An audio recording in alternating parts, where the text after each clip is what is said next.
the second day of the investigation, we had what we thought was a new, positive lead, and it was based on a rumour.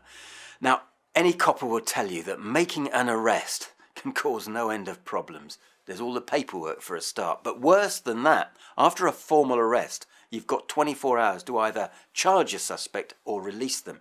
So one of the tricks that we employ, if at all possible, is to question a suspect informally at their place of work. And such was the case with the local butcher, Mr. Philip Lean. Now, Mr. Lean had a bit of a reputation in the village as something of a ladies' man. And the rumour was that he'd had some kind of liaison with Daisy Planter. This had caused a friction between himself and the deceased. So I went to his butcher's shop for a chat. Yeah, you'll recall that I mentioned there was a member of my team who'd done a shorthand writing course. Well, no, she was very good, very fast, very thorough. Anyway, the thing is, aside from jotting down what was said between myself and my suspect, Mr. Lean, she also managed to write down what was said by the only customer in the shop, which, as it happens, unfortunately for me, was the wife of Councillor Longbottom, Natalie. Anyway, here's the interview. Mr. Lean, did you seduce Miss Daisy Planter? I most certainly did not. I slept with her, though. Anything you could recommend for Thursday night, Phil? Just for one. Andrew's at a council meeting. I believe this caused a friction between yourself and the victim. There was a fight in this butcher's shop. Well, he started it, so I banned him. Your car was parked in Church Lane at the time of the murder. Can you explain that? That's not illegal, is it? I often park there. It's where I go jogging.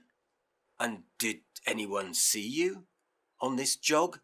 Oh, well, funnily enough, Mrs. Longbottom saw me. Is that right, Mrs. Longbottom? Can you confirm that you saw Mr. Lean the night before last? The night before, Oh, yes. Yes, I think I did. Uh-huh. And you were jogging as well, were you? Yes, I was. I see. And were you jogging together? Mrs. Longbottom was going in the opposite direction, weren't you? Yes, most of the time. Well, there's a killer out there. It's not a good idea for a woman to jog on her own.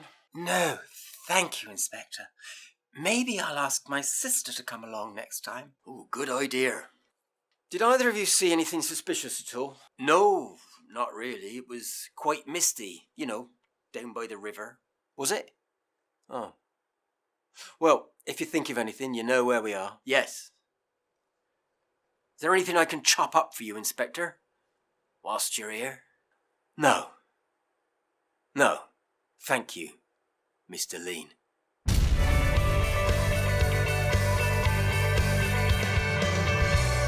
I was still none the wiser as to who'd murdered Frank Peyton. Of course, we remained in the village, but to tell you the truth, we'd pretty much run out of suspects. In fact, I'd interviewed almost the entire population. But there was still one interview to come. 2 or 3 weeks later, I was made aware of a gentleman who claimed to have some important information about Frank Peyton on the day he died. Now, I've no idea why he'd not come forward earlier, but I wanted to hear what it was he had to say. To tell you the truth, I needed all the help I could get. Now, I must stress that this gentleman was in no way a suspect in my books. Of course, you may see it differently. A lovely, if rather eccentric gentleman entered my office and told me that he was a retired colonel from the British Army. Colonel Ivor Goodear. Colonel Goodear, please, you have some information for me, I believe, about Frank Peyton? Absolutely, young man. I saw him on the day he was murdered in the public telephone box at 1500 hours precisely. Well, that is precise.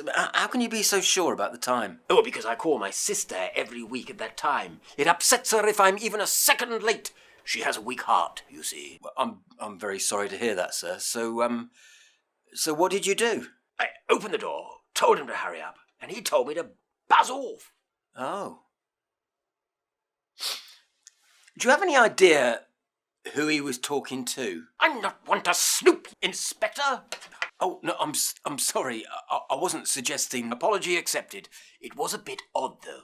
He had a handkerchief over the mouthpiece, and he said, "I'm the bishop."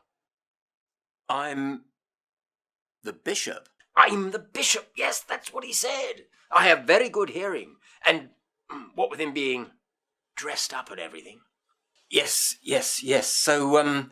So what happened then? Well, I had no option but to wait outside, and he was most aggressive. And the funny thing is, he was only talking about the weather. The weather?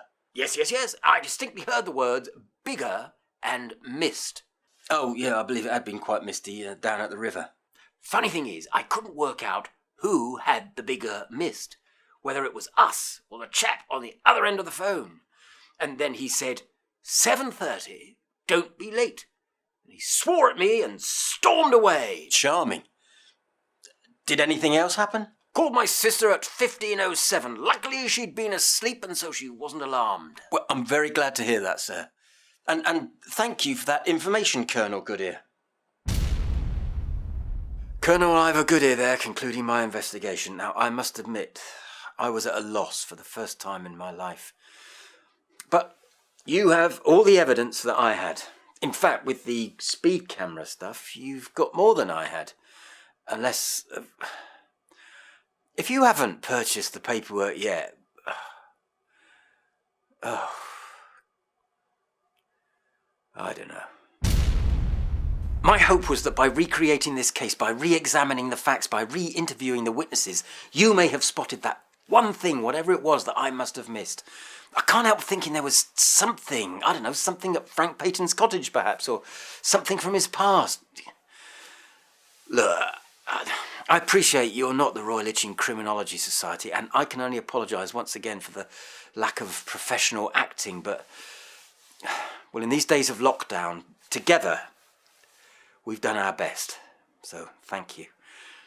And if you did purchase the paperwork, you'll have an answer form, of course, where you can jot down who you think the killer was. For all I know, there may be an online answer form. Oh, and if you're competing with friends, record as many of these as you possibly can.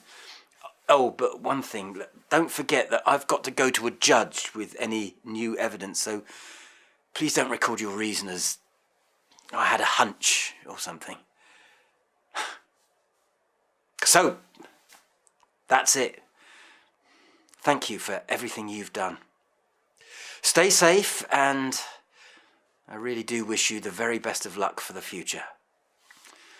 But I guess this is goodbye. Unless, of course, you did purchase the paperwork. It was only a few quid, so thanks for that. Anyhow, I'll see you guys just one more time. Just need to check those answers.